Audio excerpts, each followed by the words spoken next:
Hello everyone, আসসালামু আলাইকুম।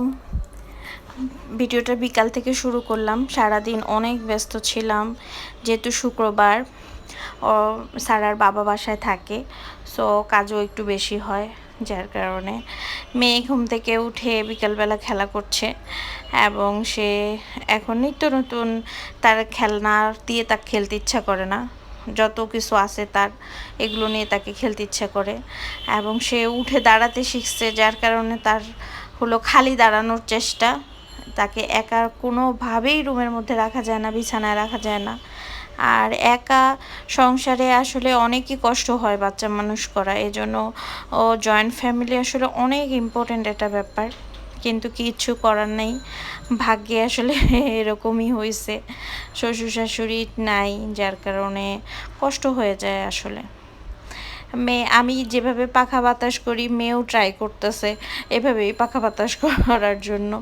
And আমি তো পুরাই অবাক যে সে আমাকে দেখে দেখে সে কীভাবে কপি করতেছে জিনিসটাকে। আসলে বাচ্চারা অনুকরণ প্রিয়, যাই দেখে তাই তারা করতে চেষ্টা করে এবং করে। তো এটা অনেক ভালো জিনিস যে আমার মেয়ে যে কোনো জিনিস দেখে করতে চেষ্টা করতেছে। এটা এর জন্য ওর ব্রেন ডেভেলপের জন্য অনেক ভালো এই জিনিসটা, এই আর কি। আর যেহেতু আজকে শুক্রবার, আমার হাজব্যান্ড বাসায়, সো বিকালের নাস্তাটা আমি বাসায় করার চেষ্টা করি সব সময়। নর্মালি আমি একা থাকলে নাস্তা সেভাবে খাওয়া হয় না বিকালবেলা, জাস্ট আমি চা বা গ্রিন টি এসবই খেয়ে থেকে যাই।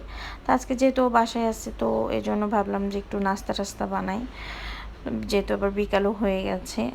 আমি দুপুরবেলায় একটু চিকেন ম্যারিনেট করে রাখছিলাম।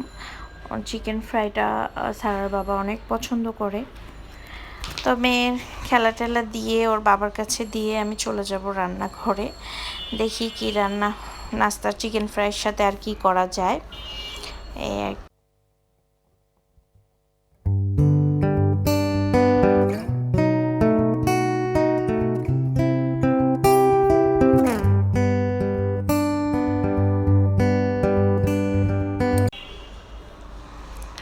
এখন আমি কিছু আলু কেটে ফ্রেঞ্চ ফ্রাই করে নিচ্ছি, আর এখানে আমি ডালের বড়া বানিয়েছি।